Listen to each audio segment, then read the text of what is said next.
co-founder Trevor, along with co-founder Bree, who is doing her thing out in the world today. So I want to send some shout outs to her really fast. And I want to introduce you right off the bat to Richard Blank, who is joining us today on the NumOspect All Things show. And Richard has a breadth of experience, but mostly a depth of experience. And we were talking just ahead of going on live about the spiritual part.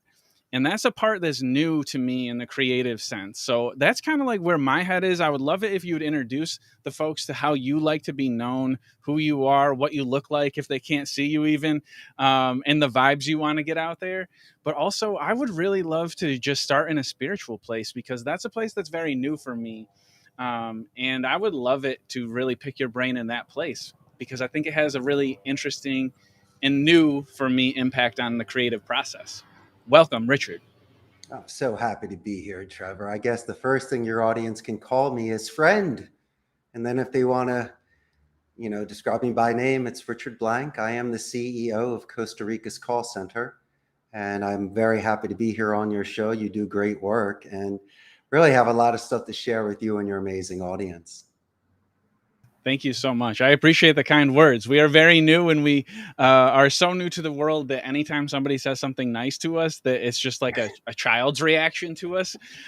So I really, really appreciate the kind words. We don't always say those things. And I'm sure that that's a really big part of your process as a high creative, but also a high success person is the gratitude piece, because I feel like the gratitude that we can give out is what establishes like probably the earliest and strongest relationships with people. Is that your experience, having owned the same organization with a pretty awesome name, by the way? Like the branding is so good on that.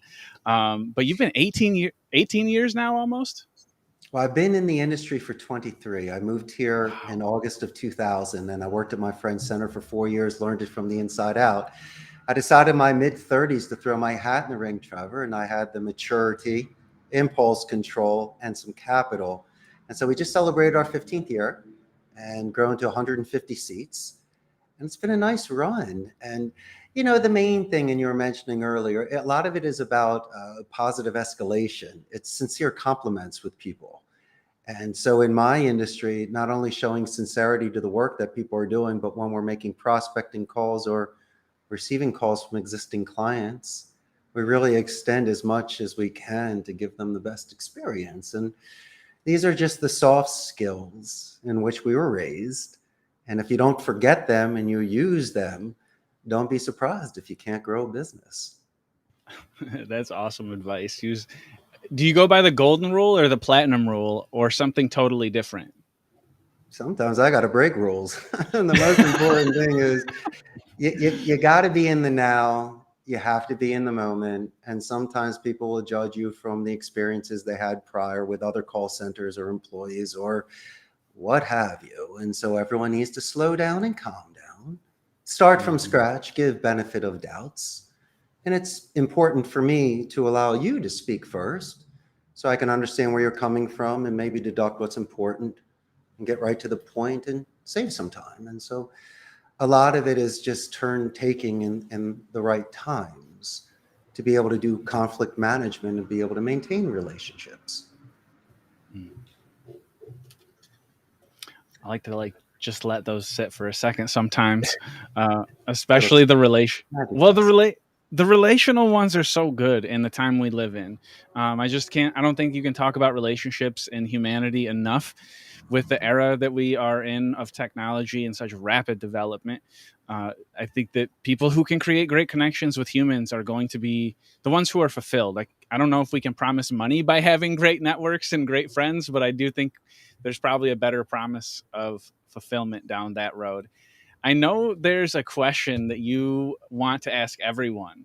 So I want to turn the question on you, if you wouldn't mind, to kind of open us up to where you started as, I guess, as a human in some ways, because one of the questions you brought up multiple times in the onboarding survey that I sent out, which I'm very grateful that you filled out in such detail, was an early experience that helped shape your life. That's a slightly different wording than you put it in, but it seemed like you were really fascinated with early on experiences that have a profound impact on people.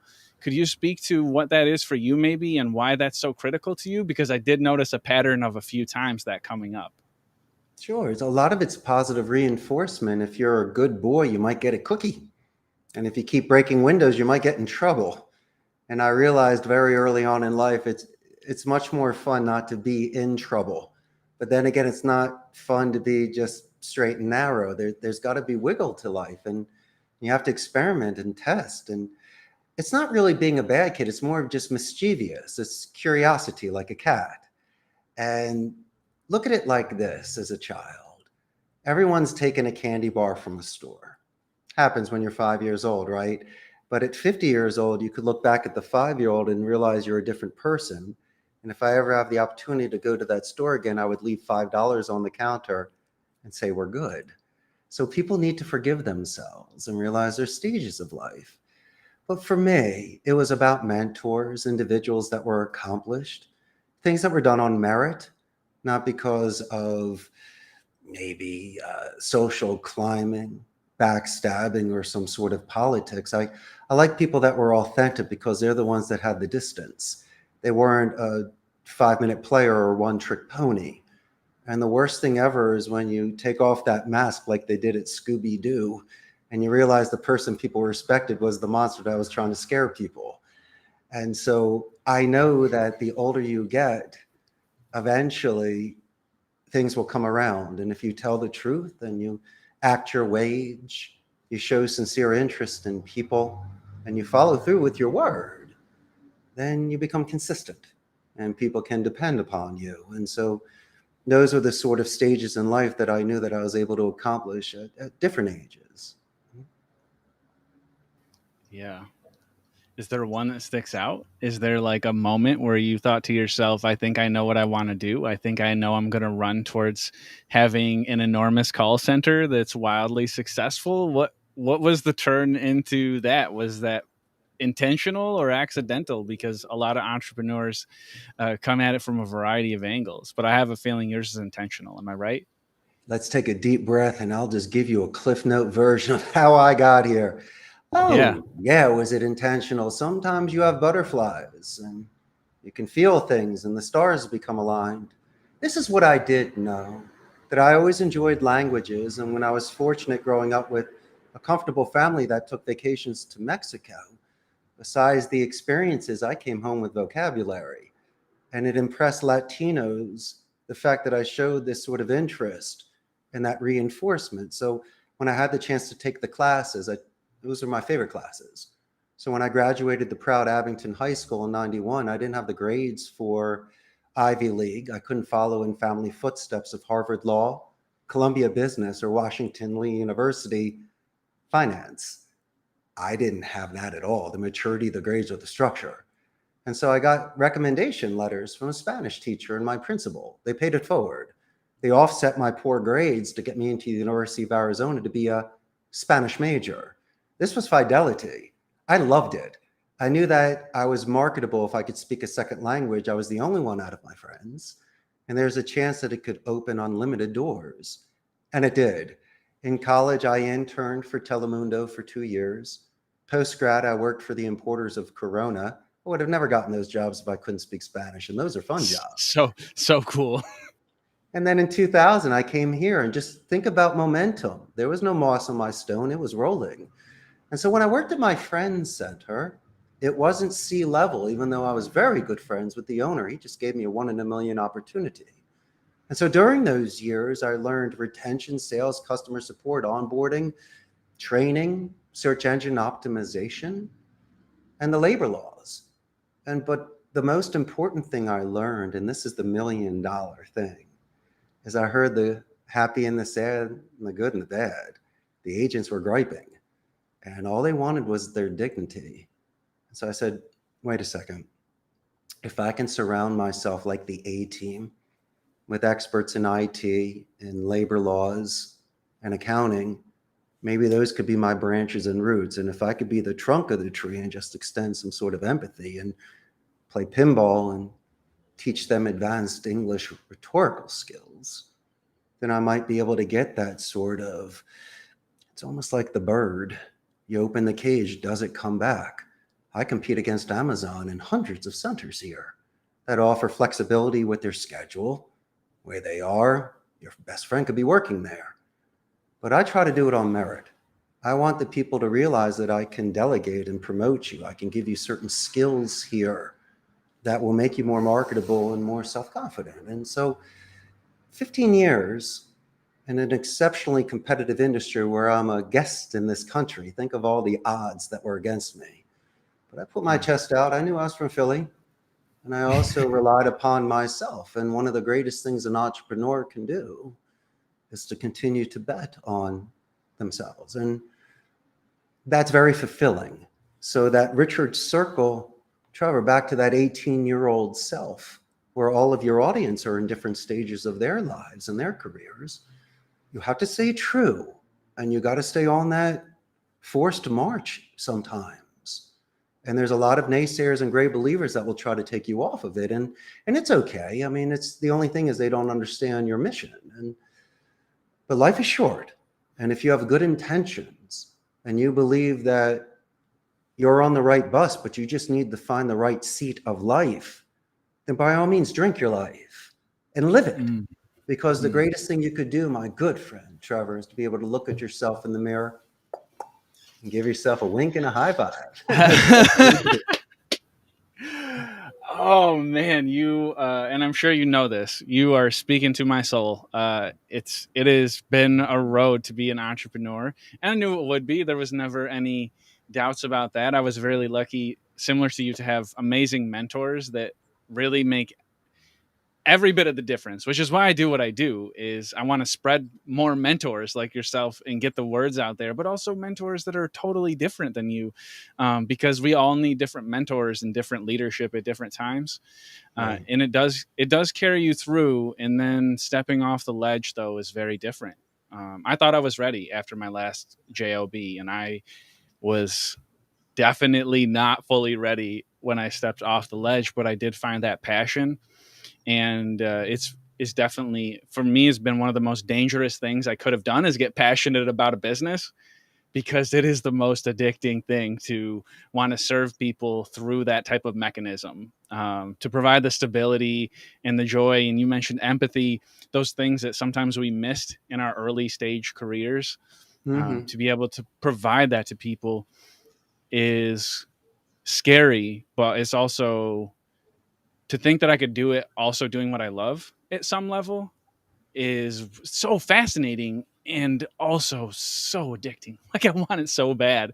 Is there anything that you would ask a new entrepreneur within the first 2 years? Because I have a lot of friends who are new. Like, a lot of our groups, a lot of the people I've met along my journey are within the first 1 to 5 years of even exploring the concept, and many of them don't have a business background, which is kind of besides the point. What question would you ask all of them that you think would help pop them into a better headspace based on your experience? Because I found questions so powerful. I just have to start raking. I'd have to ask about structure and discipline. I'd like to know a little bit about your physiological self. If you hit the gym, how you eat. I mean, these are the sort of things that might affect your performance and your consistency. I don't need for you to be perfect, but then again, I need to see some sort of dedicated practice that is outside the office, which can let off steam or maybe get you to refocus. And so I'm not impressed with the people that do 24/7 in the job. That doesn't impress me. I like people that have spend time with family or have other interests. I mean, I work 80 hours, so I don't have to work 40. I mean, I'm looking to retire as a young man so I can dance in the rain and enjoy my life. Was this fun? It still is fun. But the thing you need to ask yourself is, you were mentioning JOB. I mean, that's just over broke. You want to be an ace, you got to have a career. But you might not even have your company yet. Well, neither did I 15 years ago. But this is what I did do on a Saturday. I like clay. So I took my plasticine clay. I closed my eyes and I wanted to imagine what my logo was going to look like. Those C's behind me. So I took pieces of clay and put them on each other and did it through Broadway font. And I said, hey, it feels good because I'm playing like a 12-year-old. And secondly, I was really taking something from nothing and creating something. And it started with the logo by my hands with clay. And you need a genesis. There needs to be a spark. The Greek goddess Eos, you gotta lead your ship. And you need that sort of spark and drive. If not, then you'll see it as a chore. And then your best friend will become your worst enemy. You'll hate it. And that's one of the worst things you could ever do for yourself. So choose carefully what you wanted to do. CEO of a call center, really? There's no blueprint for this. I fell into this. It's the price you pay for the attrition, for the stress, for the setup. Okay, it's like a boxer, you get hit in the chin. But I also have a luxury trade. I got a chance to balance it. Besides doing the books and all the tough stuff, I get to do classes in soft skills. I get to onboard brand new agents that are green, and I could mold them like a squire to a knight. I get to play air hockey and pinball with them. Hopefully get to be the last boss they ever had. And so there's a trade-off. And the fact that I was able to give myself that luxury of things, as you were mentioning earlier, to give you that fulfillment, that's what's given me the sort of endurance. But if I just had to come in here and grind it out every day, there's no way I'd want to be on your podcast because I wouldn't be smiling. I'd be miserable. But you're making money. What money? Golden jewels lose its luster. Could care less about that. What, 2 steaks is going to make up for a terrible day? That's not fun either. And so maybe you might want to snap people out of certain things if they're going down wrong paths. And that's my only advice for people. It needs to still feel right. And if you're getting those sort of warm fuzzies and your intuition, your sixth sense is kicking in, then by all means, join those spiritual friends that you have to walk with you and push you and move you forward. Yeah, I love the electricity. The what you just said is something I didn't experience until a couple, like maybe a year ago for the first time, of just where I could feel, like in my hands, in my feet, the momentum of something I couldn't quite understand. And I've been very fortunate to feel that, again, to chase that in some instances, because to pull down the wall, and that's what I pictured as you were speaking, is pulling down some of the walls and boundaries around the mind allows it to get so much farther out of there. And that's when I feel that I really start to connect with everything around me, is when the walls have started to come down farther, because then I can put my attention almost anywhere and just generate as long as I want to. And it's one of the coolest things in the world. It's do you ever get in, I think that's what they call flow state. And I remember learning about flow state in college, but it's been a while. Do you know anything about flow state and how you get in it? In order for me to get to maximum levels, I have to make myself vulnerable. For criticism or just putting myself out there to see if people accept it or reject it, understand it or are confused. But I think it makes you powerful. Look at it like this. Some of the old statues had people completely naked. In today's age, you might see that as inappropriate, or you're too conservative to understand the natural beauty of the human body. And the individual that stands there really is as strong as they can be, because they don't have a computer, a watch, your new sneaks, or whatever. No tie. Just a person. And that's why, this David statue is so famous, and these other ones. And to me, it's a beautiful thing. I think that people have essence, they have depth.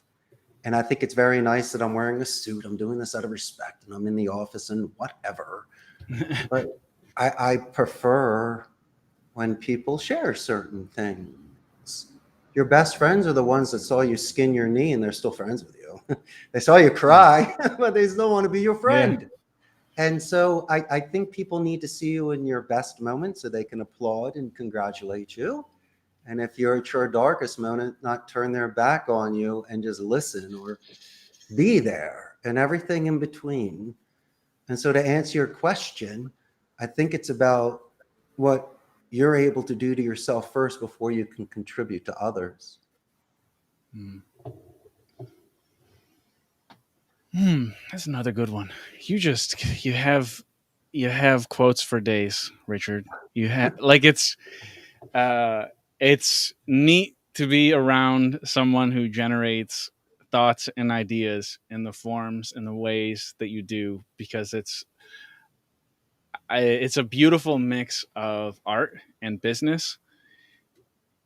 And that's a concept I'd never thought about until I was in it, and it's something I think about really often. And I just want to tell you I appreciate the true balance that you seem to have between art and business, because it then could make for a beautiful business. And wouldn't that be a beautiful thing? You would hope. Do you like Willy Wonka? Did you think his chocolate factory was pretty cool? I did, Right? especially that river of chocolate. And so outside, it's gray. People walk into a call center thinking it's just going to be another day of the slave ship. But I see it's another day of increasing your skills in the art of speech, especially those that have English as a second language. And so I capitalize on that. I use that. And I'll share another good secret with you. When people fill out the resumes here, they give all their credentials and the bells and the whistles, but it's rehearsed. I don't want to hear it. Turn the paper over and give me a couple paragraphs of a coming of age moment. And you beat up a bully and you saved a kitten out of a tree. You know what I mean? And I Yeah. want to see if they can zig and zag in the moment, because a potential huge client might ask them a life question that might not be on your script. Talk about it. I mean, seriously, the guy's really telling you, I want to be your friend. And you continue asking these questions. And so I just want to see if they can snap out of it. Stop being a print, be more of a painting. Let me really see who you can be. Mm. I'm getting you, huh, Trevor? Hey, I, man, I life is short, and this is a gift to me. This was a 1 in a million shot that hit. So I click my heels every day. I'm a professional, but I also smile. I'm also exceptionally humble. I can't believe this happened. So really what you're looking at is the reaction of the actions that have happened of the people that work with me. And all of your audience can have this too. They just got to put their egos aside. Remember this: if nobody shows up to your Chuck E. Cheese party, you have no friends. And if you think you have leverage, actually quite the contrary. The employee doesn't have to come back. There's no wind in your sails then. So you got to find that healthy balance for everybody. So everybody wins. And if you can do that, you will have people that are with you and believe in you. But if you want to play big, scary boss like you see in Hollywood, go at it. Have fun. But don't be surprised if you're not drinking alone. Do you teach other CEOs and leaders? Are you a trainer of other people who would operate at a similar level to you? Because obviously, there's not a ton of middle management up who know how to treat people well in a lot of cases. And that's a world I grew up in, but I think more people should learn some of the things you're saying. Do you teach people professionally at all or on the side? No, Trevor, these individuals are under such pressures. There's probably things outside the office you don't even know about. Their wife and kids are probably yelling at them. Then they got some boss with bad breath screaming at them to get better performance. And then this incredible individual who was the all-star back in the day that everybody loved is now Mr. Miserable because they're put into a certain position. And so as I say, you can get the best out of somebody if you can relate to them. And so you got to give realistic goals, give certain checkpoints. Before making a suggestion, why don't you discuss what happened to you prior so you can relate to it? It's an anchoring technique. And also, there's nothing wrong with water on the face, a little bit of coffee, or if you're sincere about it, really listening to that phone call and giving that excellent feedback about how they closed the deal. People love the fact that you took the time. But, you know, you're talking about company culture. I'm fortunate because it's my company, so I can choose what I want to do. But I got to have certain things here, like the server room and, you know, security and supervisors. But there has to be my special sauce. I was adamant about the game room here. I could have replaced it with um, lockers or other sort of areas for storage. But I said, no, I want my pinball machines and my fighting machines and ski machines. And it needed to be done. That medium of recess had to be there. People needed to play prior to training classes. People needed to cool out after someone said F you on the phone. Go downstairs and play a game for a minute and reset yourself. And people need to make best friends. And I also didn't want the environment where people walked in there dreading, but if they walk in seeing my lights and my games and my fun that they can play at lunch and breaks, they have to walk through the game room. You can't help but feel good when you walk through a circus and you see the Yeah. lights. We do popcorn Friday. The whole call center smells great. And so these sort of stimuli can maybe snap someone out of a negative and potentially get them into a positive. That's a such a smart move for a call center, which we haven't really talked about your business. So you own a call center in Costa Rica, and you've made it a wonderful place to work, which is very small because, of course, everybody expects, like you said, telemarketers to not be super. A lot of people don't expect it to go well, Mhm. which is unfortunate because it's such a good service to provide to people to translate whatever it is they're translating, which seems like the primary objective of a telemarketer. But could you speak a little bit about what your crew does? Like, what is a day in the life at Costa Rica call center? I'll tell you the one things we're not doing is omni-channel non-voice support. Not for the majority as well. When people have to fill out forms or send in emails and get latent replies, it's very Hmm. frustrating. And sometimes you'll lose clients because of that. What do my agents do? We do outbound lead generation and appointment setting and hot lead transfers, inbound immediate customer support and back office support. The non-voice support we do is usually email follow-ups and wrap-ups. And my agents were exceptionally selective of the campaigns that come in here. I mean, Hollywood is pushing the stocks and the, you know, and the pharmacies and the casinos and sweepstakes. Some centers do that, but a lot of people earn an incredible living retaining clients, getting upsells and getting referrals and building companies' books of business. There's extremely talented people here. And I mentioned Amazon is here. You've called Right. Amazon customer support. What about Oracle and Intel, HP?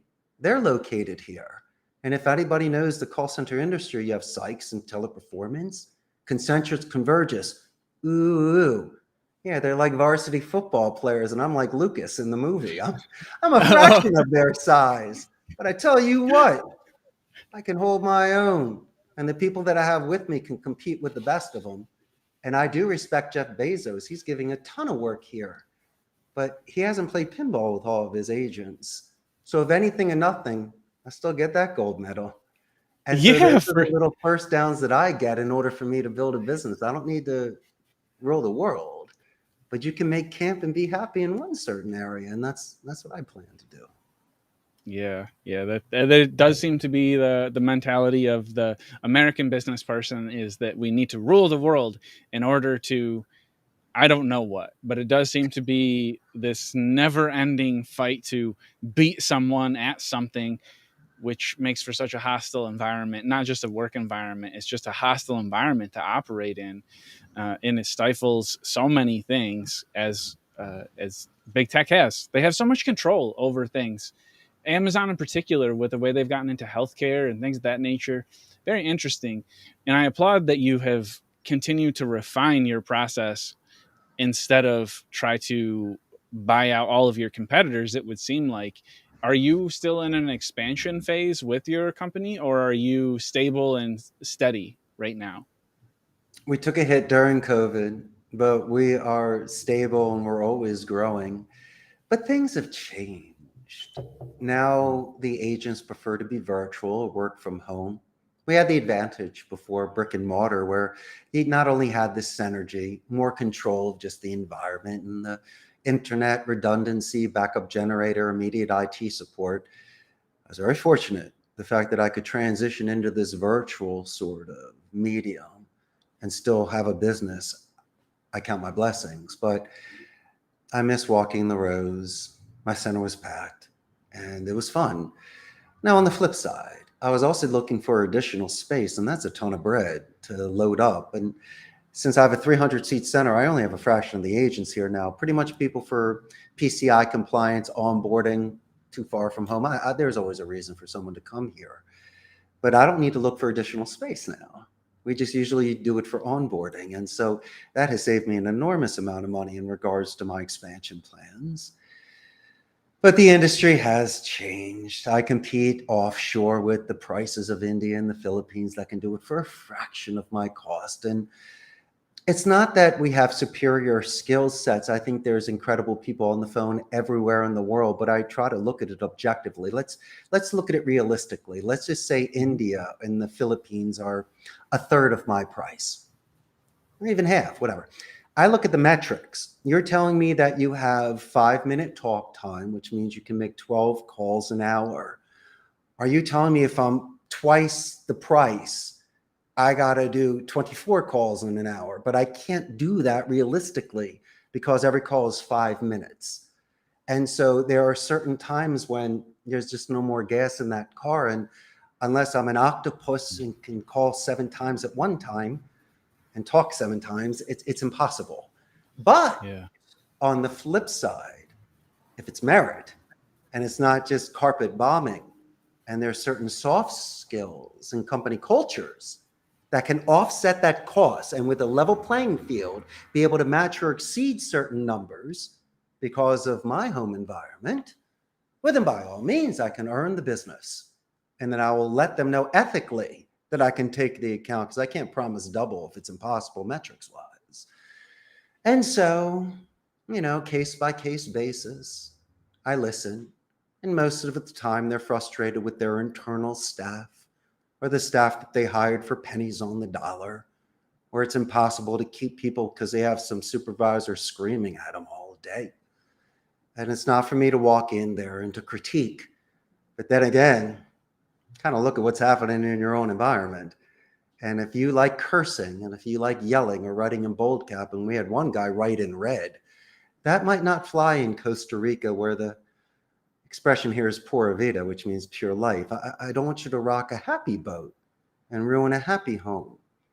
And so we really need to make sure that there's a good fit there because you're looking for foundation, Trevor. You're looking for a long-term relationship. And I just don't like surprises 6 months down the road. That's a very, very fair ask, I would think, for someone who's building such a stable community culture, which is the only choice when you're in the community for so long, is that you are integrated into everything, I would imagine, that goes on. Do people ever move to Costa Rica specifically to work for you? I've had clients send supervisors down for periods of time. And I've had people that have dual citizenship that work with me.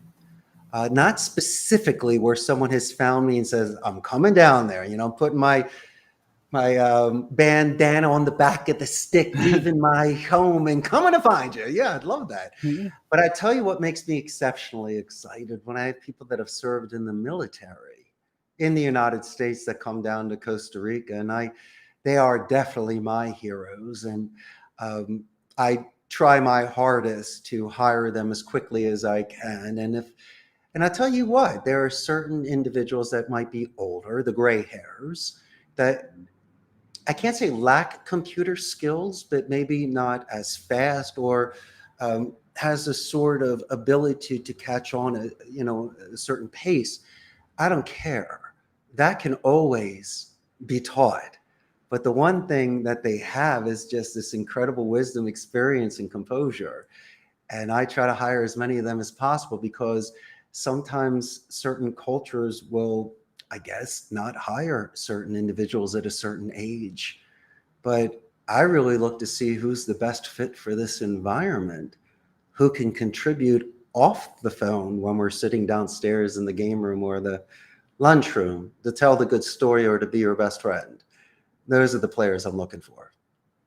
That's cool. I want to spread that word. I live in San Diego. It's like there's so many veterans here, and I'm surrounded in that culture. So it warms my heart as a friend of many veterans, many, who don't know what they're going to do afterwards. And now I have a place I can send them that is in a place they probably want to go, which is away from here in a lot of Right? cases.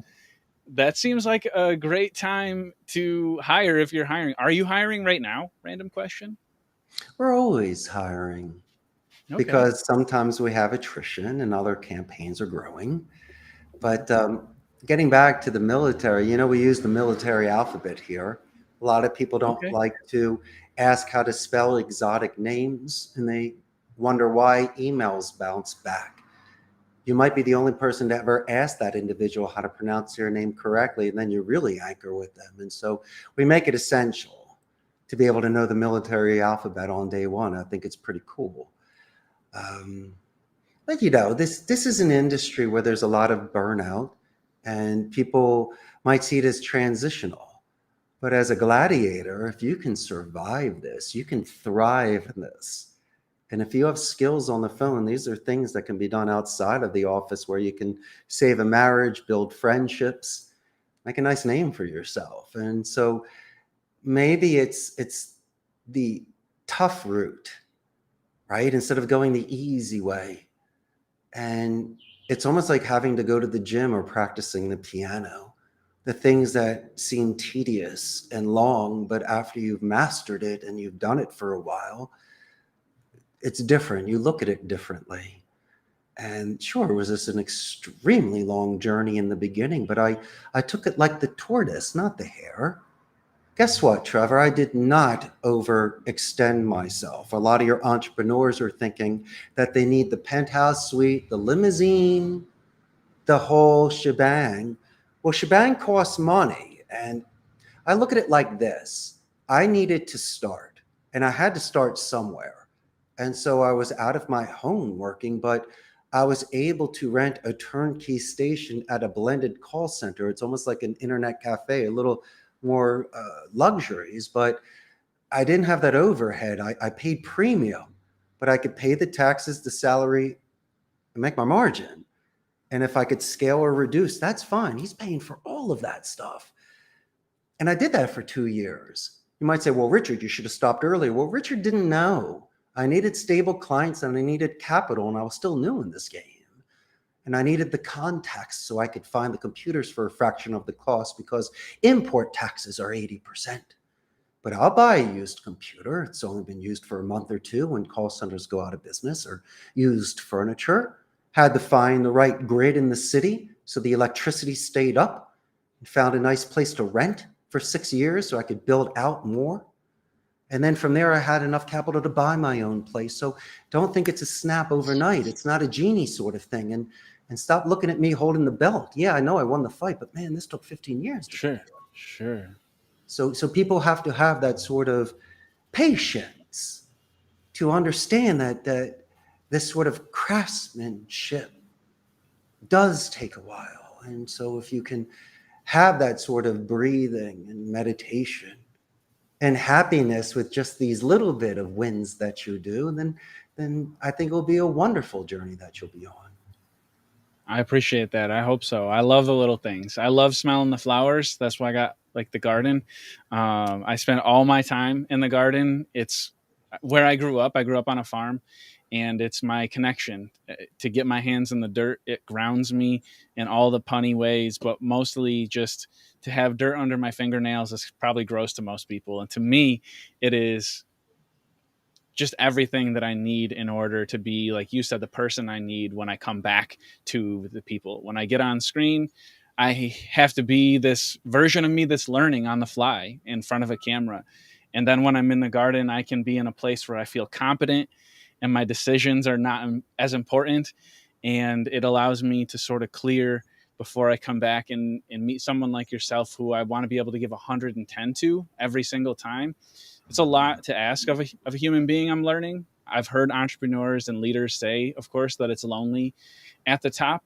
And you've talked before we started speaking on live and during this, which I am so grateful for your time, by the way, Richard. This is amazing. And I know so many people are going to be inspired by your focus in a world of being told everybody has ADHD. Your focus and your zeroing in on everything we've talked about and everything that is your world is so refreshingly intense in such a perfect way for entrepreneurs because you have to be, as you've pointed out. How do you stay focused, and what is life like outside of the call center that keeps Richard Blank up and running and upright and the shining example of the modern business renaissance man? My good friend, my mind zigs and zags. I'm as distracted as the day is long. And I told you earlier, my grades were terrible.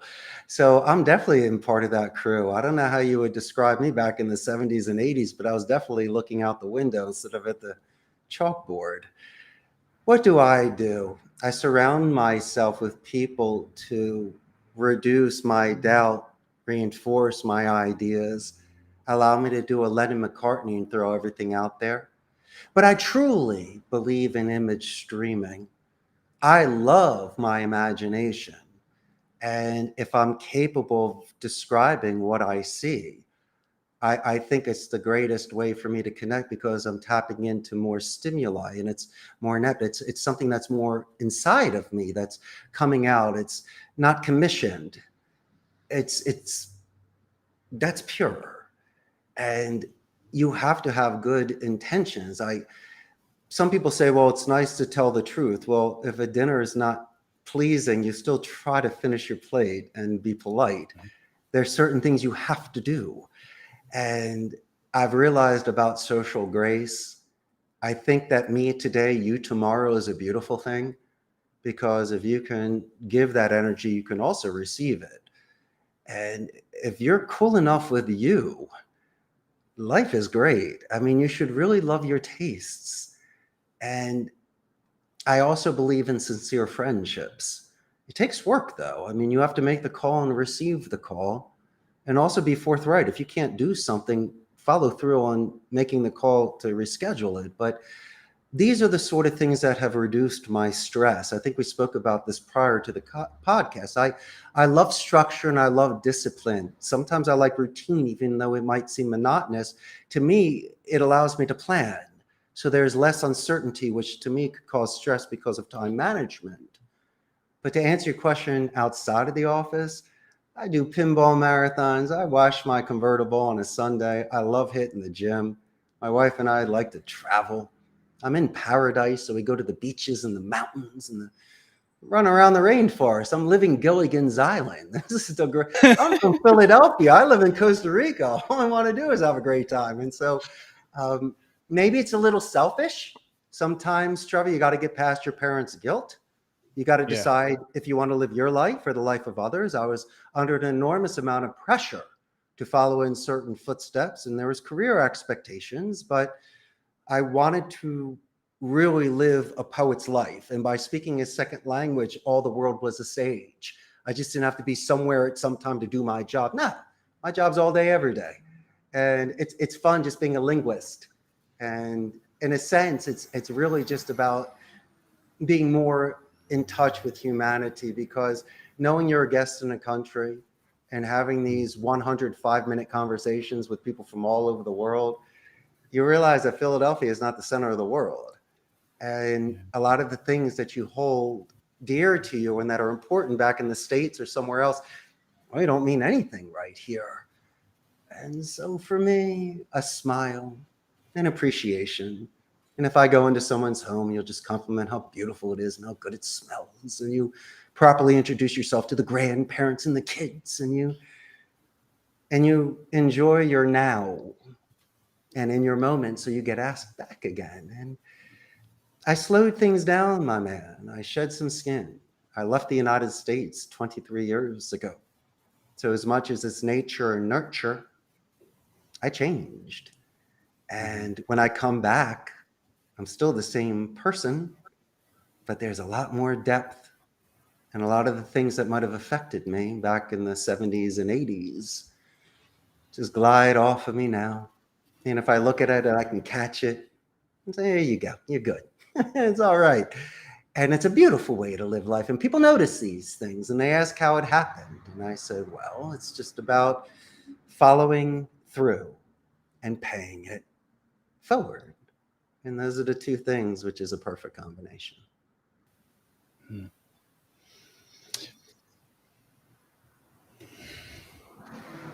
I just can't help it. Every time I got to give it a second. I appreciate you letting me take the second to process and let everyone else process. It is not often that most of us get to encounter someone who is so well studied and who is a linguist and who can speak the language of us regular folks. And it, I know it's going to mean a lot to a lot of people. Bree, our co-founder, is in the background sending chats over, and Nice, she Bree. wants to she wants to know about the artwork in your office building. She mentioned that she might have missed it, but I don't think we talked at depth at length about it. She might be talking about what's behind you. Oh, well, you're looking at a 1961 Ricola Regis. I'm an avid collector of jukeboxes. And here's my private candy stash. I mean, you got to enjoy yourself. But my building's an Art Deco building. When I bought it and I remodeled it, I wanted to be like a 1920s theater. I also have neon marquees outside. I went all the way. I'm really from the 80s. My favorite shows were Remington Steele and the A-Team. I mean, come on. But you were mentioning earlier, listen, my main man, I'm a regular folk like anybody else. You want to call me Richie? I'm that guy. I just got lucky and my timing was right. And I had the perseverance and I had the endurance and I had the Philadelphia grit. And I wanted to make my family and friends proud. And my great grandparents that came from Europe at the turn of the 20th to New York to learn English and to work in the garment industry inspired me. So my argument to my parents at 18 was that we're nomads and I just want to go south, just like they did, coming, west. And so I always wanted to leave a castle, Trevor, and slay a dragon, didn't you? I mean, don't we want to live a fairy tale life of saving princesses and becoming a prince? Well, how are Right? you ever going to do it unless you're ever Right? given the chance? Right. And then once you get the chance, it's like, what are you going to do with it? And what is the right place to go? Because yes, I think so many of us want to live the the fairy tale, which is the wrong way. It's a fairy tale and it's yours because we get to put candy machines behind us and have pinball machines as a central theme in our office and bring these illuminating pieces to an otherwise probably starved industry in terms of culture, because you get it every time you get on the phone. Like, that's not a happy person. And I think it's a real service to not only the folks that work with you, but also everyone who doesn't get to see it, who needs to see what you're doing in terms of culture building. Because I don't know if anybody's ever going to come back to the office without a light like you. Well, I mean, truthfully, we've talked a little bit about leadership, just kind of skirted around it a little. But it's rare to find a great leader of any type. And then it's something totally different to find the full package of someone who has really tried very, very intentionally to make use of the opportunities and the levers that you have to turn things. And I think it's really impressive. It's to a young entrepreneur in terms of where I am in my career. It's very inspiring to hear. It's extremely inspiring to, as I mentioned before, see the combination of artwork and business. It makes my heart stop a little bit because I do think that that's a much better version. And I hope it's more inclusive to people, because I don't think people understand like the aggressive fight culture. There has to be something more in order for others to join. It's American businesses that I've ever worked for are just too scary to go into corporate. But I would love to work at your company. I think it would be so cool to be a call center rep and just absorb the joy of employees, and that your staff and that your friends at the company emit. I have this really cool image because you mentioned Charlie and the Chocolate Factory, and I know you're intentional with your words, and that wasn't by accident. And it's so impressive, Richard. I would love to talk to you for ever and ever and ever. I want to be respectful of your time. When is your hard stop? Because I know we plan for 45 and we can stop anytime. And I want to make sure that okay. I'm good, my man. As long as your audience likes me and doesn't want to hang up on me, I'll stay on this line with you. Let's keep tracking some codes. All right. I appreciate it. The cool part about this type of content is it lives on. So even people who can't be here for whatever reason, and I know some of my creator friends are going to find this fascinating. You're a person they have never experienced before. The creator economy is so young and so new, and they need more, in my opinion, they need more examples of great business people, because creators are going from the life that you had before to the life that you had now in such a short span of time in terms of effect over their world and impact over their world. And they do seem pretty lost all the time. So I'm very excited to introduce some of my very prominent social media sort of like people that have come into my world, show you as an example to them as a business person, but also as a whole person. They're mostly in their 30s. So again, it's really, really cool to meet. Yo, It's really, Trevor, really cool to meet you, man. we're all lost. I'm lost today, but let me give you a visual. Do you remember Scooby-Doo? Yeah. Remember when he was walking down the hallway with Shaggy and had either that lantern or the candle? Our lives are the illumination of the candle. The uncertainty is the darkness and spookiness that's around us. And so I don't have the time or the patience to concentrate on spooky dark corners. I'd rather have my illumination so I can take certain steps so I don't kill myself walking up and down stairs. I'm not scared of spooky. It doesn't do anything to me at this point. I'm too old for that. And how many times was there that sort of fear that you thought something was going to happen and it never did? So I gave up on that a long time ago. I'll take that 5% spooky if it happens to show up. 95% it never comes. And so what wasted time? Enjoy your candle down the hallway, make it with Scooby, and you're good to go. But are we lost? Unless you do not focus on the light, then you're really lost, man. Yeah. What is the light? The light is you. It's clarity. Because you might be under duress, you might be too tired, or you might be pulled left and right, which I was. But I saw in the distance that island of happy Richard. And I knew I needed to get there one way or another. And a lot of it was shedding. I needed to shed weight. Got me good. It's almost like I love that movie, The Color of Money, when Forrest Whitaker says to Fast Eddie, should I lose some weight? I love that line. Shed weight. It's the worst thing to have a lot of unnecessary weight in your backpack. Unnecessary. Yeah, that's so true. Every time you say profound things like that, I feel like I need to reflect and think about it for myself so I don't lose it. That's really what it is. I don't want to lose it. Brother, if I it want makes to. sense to you, you already got it. You haven't lost it. I'm reminding you. All we're doing is slowing down a little bit, brother. That's it. All right. So tell me where your head is at these days. I want to spin it down a little bit. Tell me where your head wanders to right now, or in this day, or in this week, or in this moment. Where is your brain wandering, sir? No, I'm watching the world argue, and it makes me sad.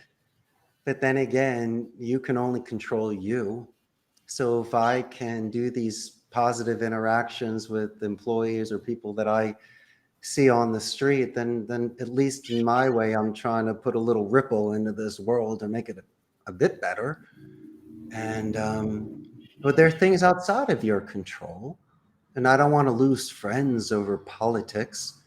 I'm an exceptionally proud citizen of the United States, and I want to represent our country in the best light as an expat. And so I decided to move abroad for my own reasons. It doesn't mean I don't love the United States. I have major fidelity. I pay my taxes, and it's the greatest in the world. But I had callings. I wanted to go somewhere else. And it's interesting when I speak to my friends, or if I do watch the news, we might be up to speed and can take that final exam. But down here, I might ask 5 questions that are headlines in the States. They have no idea even what I'm talking about. So decide the 15 minutes you want to spend with somebody. Do you want to recap them on something, or do you want to build on their momentum? And so um, little by little, I've been decompressed to this stuff. And so even though I'm accustomed to it and I notice it and understand it, I'm not living it anymore. So those are the sort of things you might want to turn certain things off. And my greatest suggestion is to put the phone down. And these are the sort of things that might assist you in any sort of readjustments. But how's my head these days? I'm having great days, man. And I know that being 50 years old, it's kind of, you're looking at it a different way. The 50 to me is like the top of the hill. And that's the second half. It's the second half. Can't believe it's the second half already. Now I'm a junior in life college. This is crazy. And so, but I'm going to be a cool upperclassman. I know what to do now. And if I can give some advice and give people smart shortcuts to assist, then I've done my share. But I have happy days, my brother. I try to wake up every day smiling, and I make my bed. And those are the little things that add up. Yeah, they do. Got a favorite book right now? Not really. But I mean, my favorite book of all time is Anthony Adverse. It's a book that was written in the 1930s by Harvey Allen. It's very long. It's 1,234 pages, so you got to give yourself some time. But it's an adventure. It's someone in the 18th century that wanted to live some life, and I related to it. And so I guess that was one of the few books that I've read recently. Very cool. Warner Brothers. Warner Brothers owns everything. I studied the music industry and the media industry enough that when I see like Warner, they own everyone. Where are all the indie creators? But they're just out there doing their thing. And I think far too much about it. It looks wonderful. And it says it's a romantic drama. Is that your sort of cup of tea that you get your entertainment from? Are you a romance drama person? I've always loved women. But how about this? I mean, this individual really lived life, swashbuckling, fell in love, just like myself with my Costa Rican wife. I met the girl of my dreams. So my classic romantic, yeah, I don't serenade you outside of a window with flowers or do the say anything holding the, like John Cusack did. But if I am loved sincerely by somebody, that's one of the greatest gifts in the world. And if you can have that sort of connection with someone and grow, because I've been with my wife 23 years, that's an incredible thing. But this Anthony Adverse, I don't know, should I be watching The Fast and the Furious or someone beating the crap out of somebody? or is there a chance that I can understand that there might be some romance in life? And if I can get in touch with a certain side where I can respect women and I can understand feelings and maybe give myself the opportunity to grow with somebody, let's see what happens. And now, this is not like what you're thinking with like a book with Fabio or like the 50 Shades of Grey. There was a little bit of part of with Angela, but I mean, that's it. But, most of it is this individual traveling to other continents and following through with his father's wish. And a lot of it is self-doubt and self-discovery. And but anyway, it's written back in the day where, I like things where there was no today's technology. So this individual didn't have smartphones or planes or computers or even ice for their drinks. And so I like to see how people used to roll back in the day when they had to roll up their sleeves and show that sort of grit. I always saw people put in those extra efforts.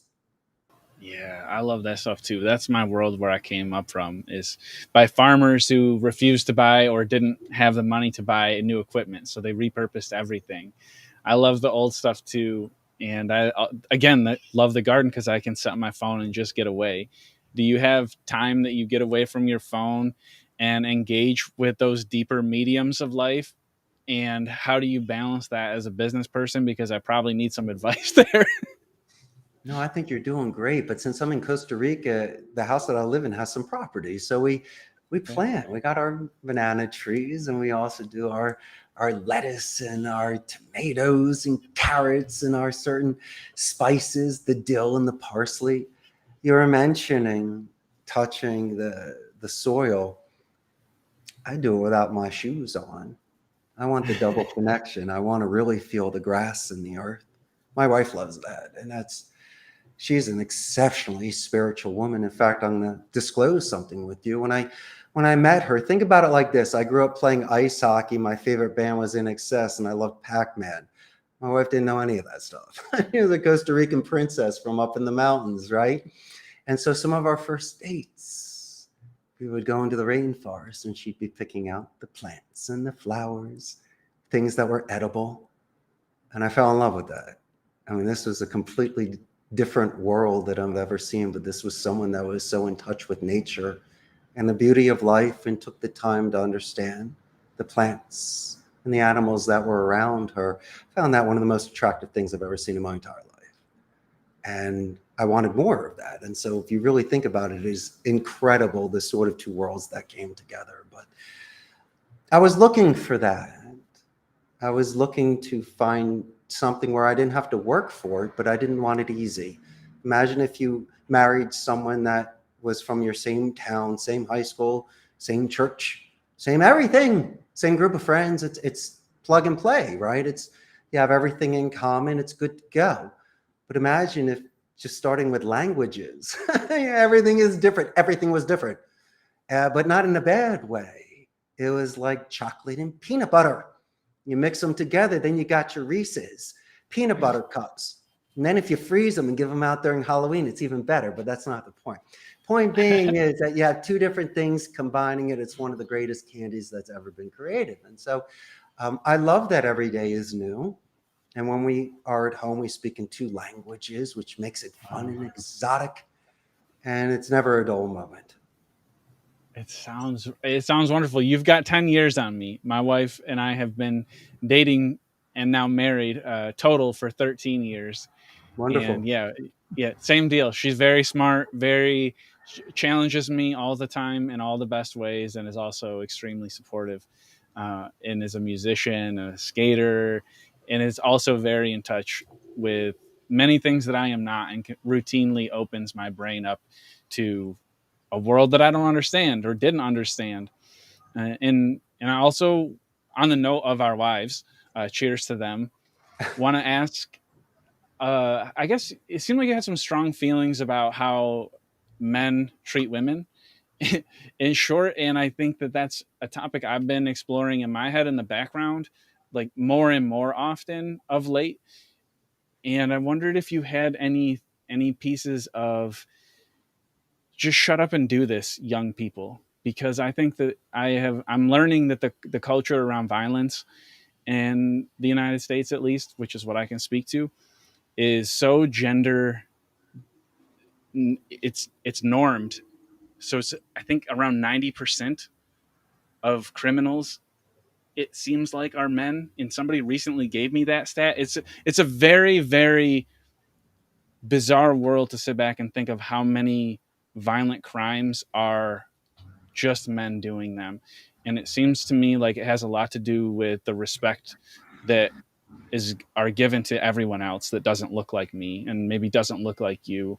And I hope that maybe you could speak a little bit about that, because I am also learning and have so much more to learn on that topic to be a good part of society in that way. I hate quoting things, but the pen is mightier than the sword. I mean, when you fight, that's the lowest form of rhetoric. Then you've exhausted any sort of means of any sort of diplomacy.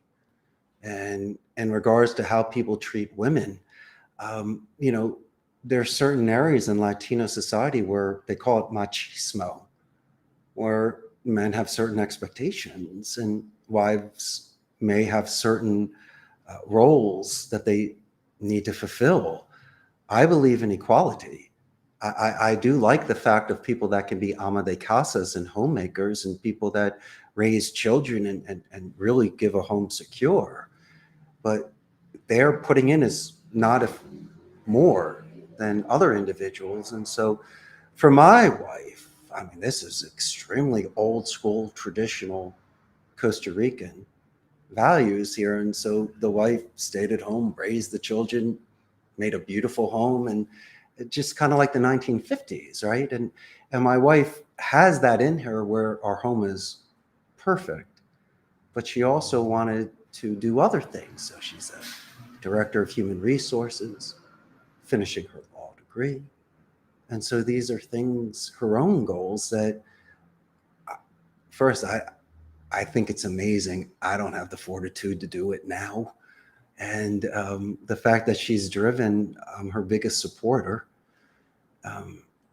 But, you know, it's interesting. There are ways to diffuse things. Prevention is better than a cure. Worst thing to do is have someone pop. The next thing you know, they lose their cool. And in regards to men being the majority of violent individuals, well, they have the leverage. They're stronger. I mean, if it's against a woman or just trying to prove themselves against another male, they might be egged on, they might be provoked, or you just might be catching somebody on the worst day of their life and they don't know what to do. And all they want to do is just start swinging or start crying.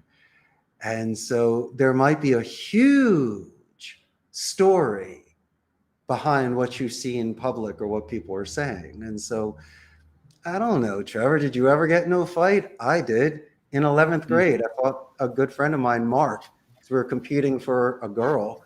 And I did in front of everybody at McKinley Field. And so, but I did win, but that's not the point is, I fought one time. What do you think? I'm violent now? Oh, man, that was 1989. I mean, Right. you know, that was a long time ago. But maybe I needed to prove something to myself. And we shook hands afterward. It wasn't that big of a deal. But I stepped up. I had my high school fight like everybody should, you know, so you can grow.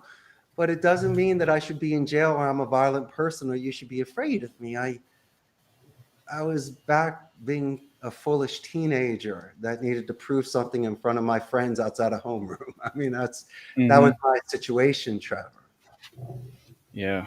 Yeah. It's a topic that we talk about every single week. So it's one that I like to bring up if I can, if there's a place to sneak it in. It's just the respect factor towards people in general, but especially it's just been fascinating to learn and care more. And the more you care, the more you learn about a topic like that, and just trying to do my best to contribute from wherever I stand and wherever I'm learning from. So I appreciate you talking a little bit about that and showing some love to your wife. That's awesome that she finished her JD. That's gotta be fun to have that roaming around. My wife is a physical therapist, and those advanced degrees, man, they make it fun at home, I found. No, they don't if they cross-examine you. And if they do it in Spanish, that's the double grill. You got to be kidding me. No, I'm only kidding. No, I was going to say, no, you're not. I can already tell that you asked her to do that. Grill me. I want to be grilled. You must like a challenge like that too. When you're, where do you get your challenge piece of your mentality? Because you have that you want to not fight, but I can tell how competitive of a spirit you've had your whole life. Do you get to take that out anywhere? Like choose your battles wisely. Sometimes you fall on swords. Sometimes you're willing to die for something. And for my wife, I kind of use the old expression, when you see fire, because if temperatures start rising, I stop, drop, and roll. I stop whatever I'm doing. I drop whatever conversation we're having. And I'm trying to roll on to something different because obviously something's upsetting her. And so it's the sort of thing of showing attentive, active listening. I'm not saying that I agree all the time, but I will try to put myself in their shoes. And as I mentioned before, I'm willing to fall on 99 swords, but obviously with my jukeboxes and pinball machines, that's the one battle I'm willing to go for. And so My wife realizes what makes me happy.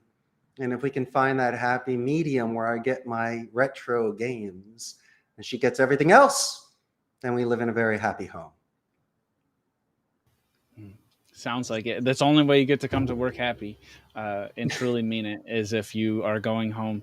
It makes all the difference. Not every day is good in a marriage. Not every day is good in any relationship. And the days that it is good, the days where you can leave and come home and have it be amazing, like that next level up that just reassures every decision of commitment, every time you've recommitted, every night that you have to recommit, every morning, is been one of the most transformational experiences of my life, to figure out that I can, and to be proud of myself for committing all the time. And again, just want to compliment you for setting a good example. I think it's meaningful, and I know it's not easy over a long, long period of time. And 23 years is a long time. So thank you for being willing to share that part of your life, because it's balance. It's a word that you routinely dance around without saying, is the balance that you have created for yourself. It's really, really amazing. Yeah, we're like boxers. You could have your Mickey in the corner and your Adrian to support you, and even your Paulie. But at the end of the day, Rocky's got to do it. Yeah. Really, this is an individual thing. You have your support group, but at the end of the day, as you're mentioning, do you come home exhausted because you put in a full day? And are you giving yourself what you need to get up the next day? And I mentioned the word earlier, selfish.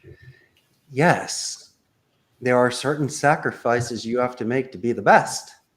So you have to weigh how much time you have and where you want to put that. And so I invested the majority of it in me. And this is the result. That sounds so good.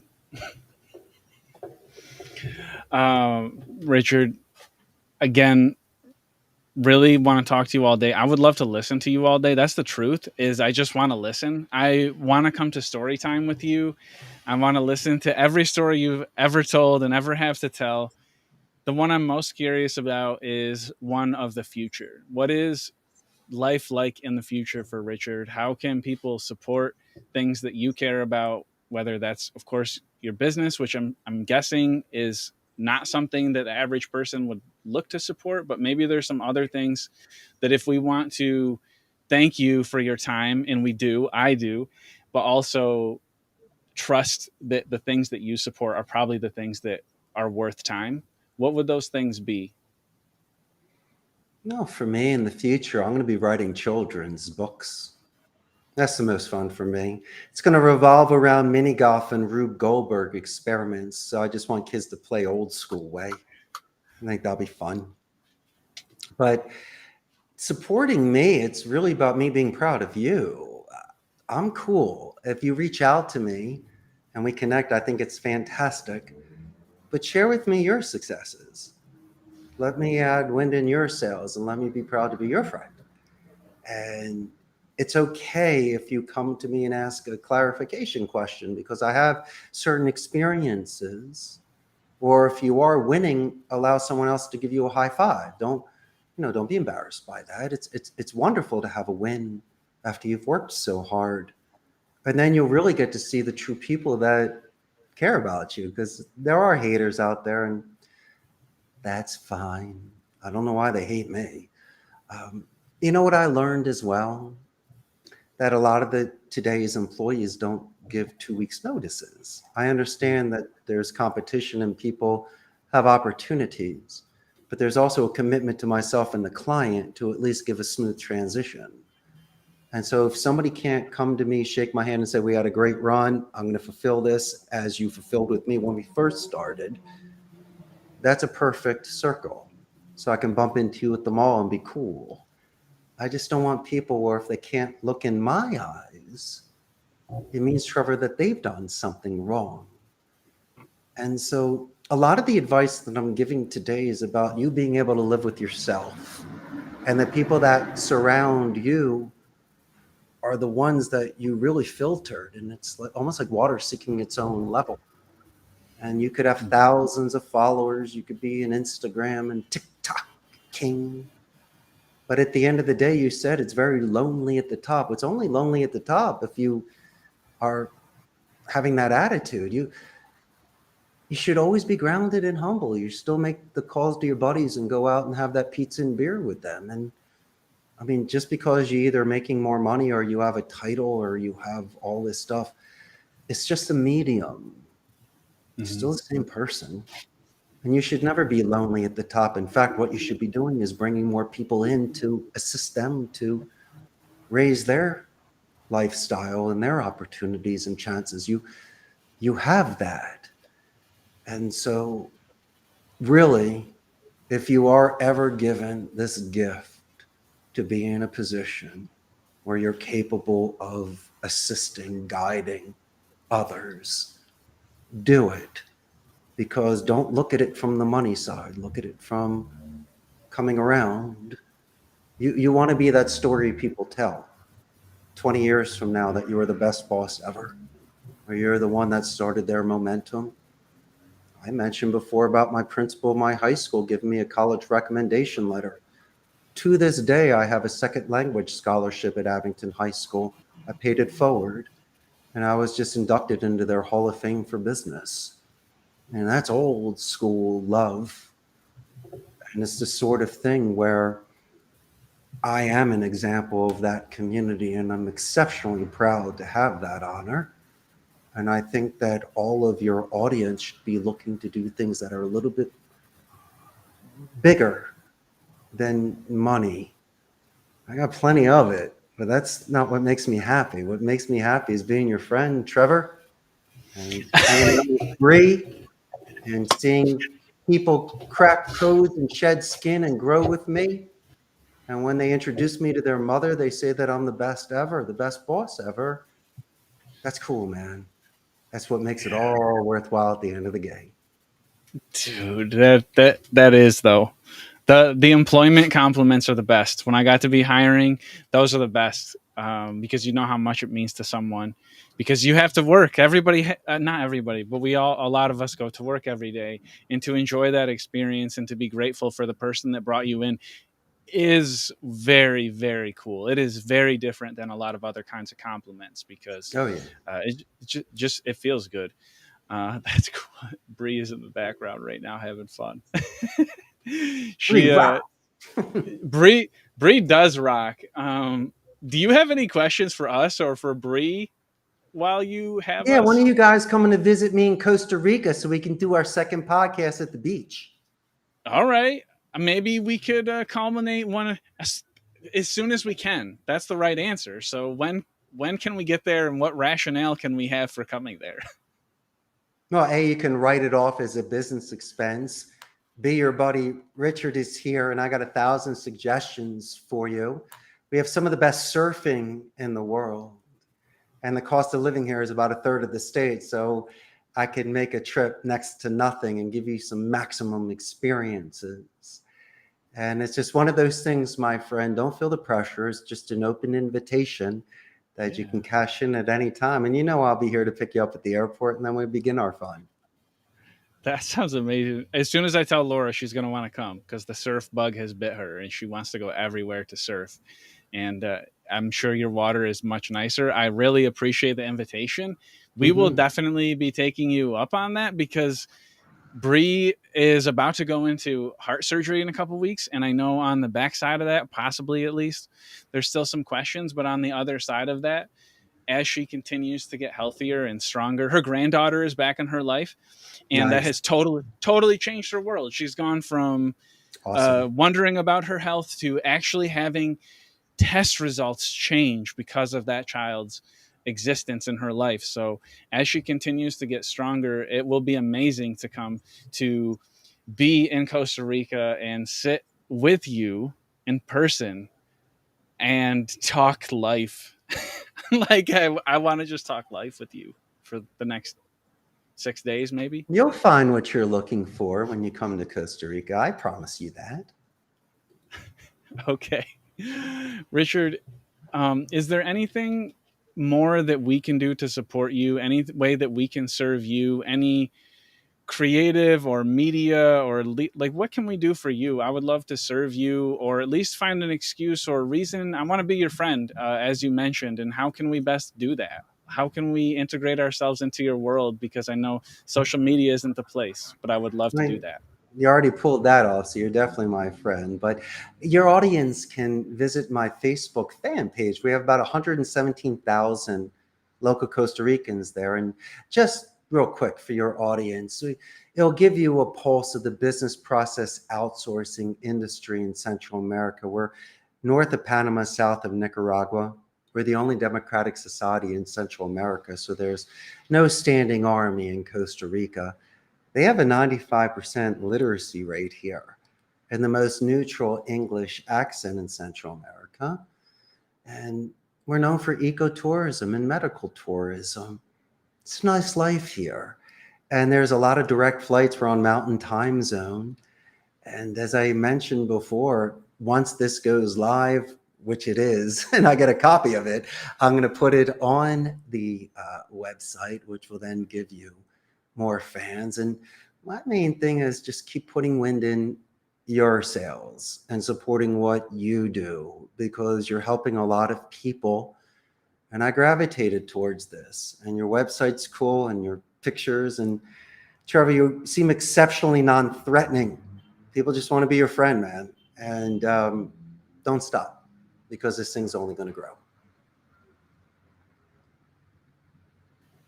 Thank you. That's very kind.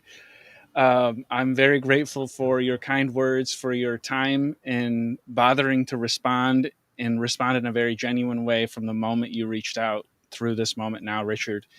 It's been an honor to get to meet you and to speak with you. And I look forward to remaining a casual friend in the near future and continuing to grow into a more close friend over time.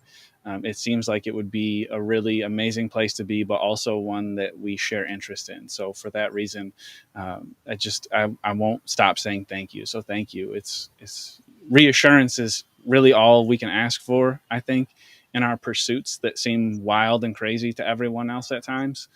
And like you said, the money's not enough. So it's got to be moments like this. Totally. And that's why we wore our gray ties for it. Trevor, good job, man. You got the memo. Thanks so much, Richard. The way I love to end everything is with gratitude warfare. And if there is anyone you would like to shout out, I like to shout out my moms. I have many moms. I have Grace and Crystal, who've been in my life essentially forever. Alan and Dave, my dads, who've been in my life forever. My best buddy Chris, who does everything with me. And I have a lot of ride or dies in my world, as they call them, and none is more so than my wife and Bree. They do everything for me and with me. So that's how I like to end, with a little gratitude warfare. And I will end with you, just so you know how this is going to look. We will end with your words. I will hit the button. I will follow up with you via email. But I love your last words to be our last words until the next time we meet. So the stage is yours. Great time today. You brought the best out of me. And if you want me to give a shout out, I'm going to give it to my old school crew back in Northeast Philly, Abington, Arizona, my fraternity brothers, people that work with me here at the call center, my amazing family, and my beautiful Costa Rican wife, Grace Bourbon. You guys are the best. But yo, Trevor and Bree, this was awesome today. And great podcast. And as I said before, awesome time.